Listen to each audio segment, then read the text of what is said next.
Le të jetë ky kinoditar i parë, i cili mendoj është një temë e re, i cili tash në vazhdim.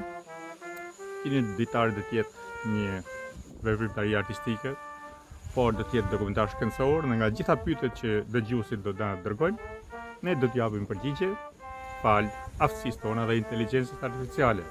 Kjo është iniciuar dhe nga një shok i mi profesor, Gjin Pepkolla, të cilun e falenderoj, por gjithashtu dhe nga studiusi, doktor profesor Kolmarku.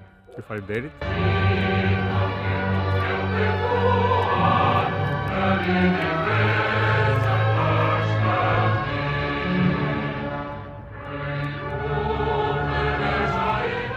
Sot do të flasim për një gjë të bukur. Do të flasim për Europën, kuptimin e emrit saj dhe nga rrjedh emri Europë.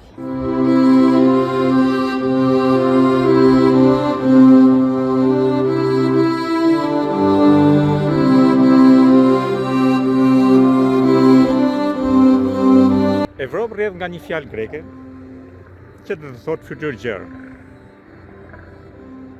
Kjo referohet princeshës fenikase Europa, i cila u rrëmbyr nga Zeusi, mbreti perëndive, dhe u dërguar në Kretë. Në mitologjinë greke, Europa ishte bija Agenorit, mbreti i Tirit.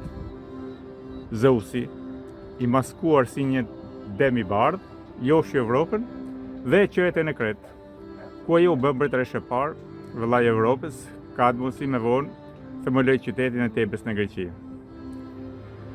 Përdorimi i emrit Evropë për të përshkruar kontinentin daton nga grekët e lashtë. Gjeografi grek Straboni në vitin 63 para erëson deri në vitin 23 të erëson, vlerësohet si i pari që përdori termin Europë për të përshkruar tokën shumë të gjerë në të cilin ata bënin tregti. Tokën e cili shtihej rreth detit Mesdhe dhe drejën e ishit anglez. Me kalimin e kohës, emri Evropë u pranua gjerësisht dhe është përdorur për të përshkruar kontinentin që nga mbare ndërhyra romake. Sot emri Europë është sinonimi i kontinentit, i cili përfshin më shumë se 50 shtete dhe vende që shtrihen rreth nga Arktiku e deri në detin Mesdhe.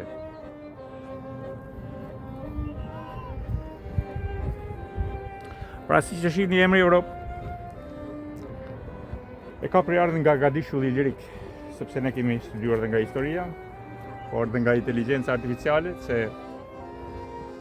gadishulli lirik është më i vonë, më i hershëm se historia greke.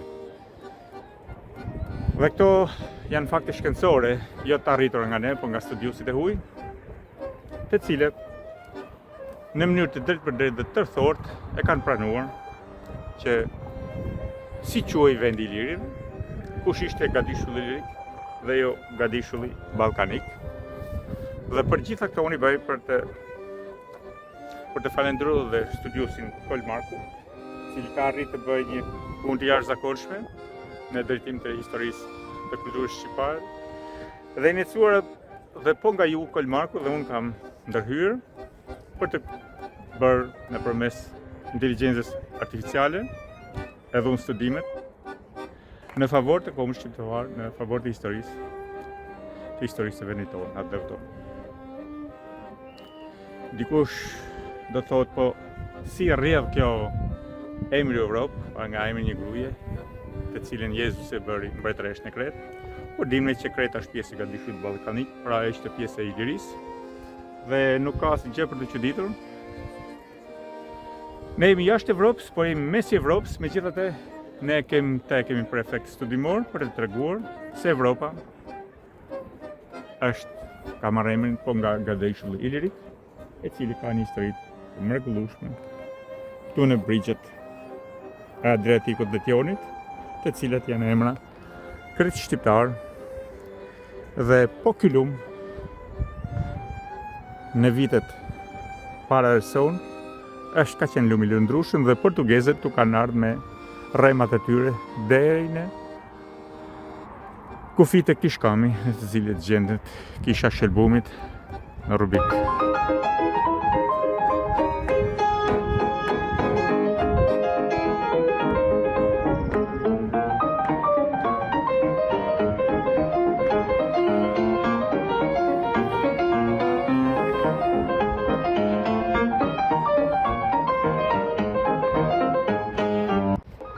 Këtu portugezët erdhen me anije. Të thuni ju si është e mundur. Gjithë kjo lugina e lumit fan ka qenë e lundrueshme, sepse Bregdeti atëherë të jugut ngrihet dhe deri ku tek këmbët e këtyre urave, portugezët në para në periudhën e perëndorisë romake më përpara kanë ardhur me anije.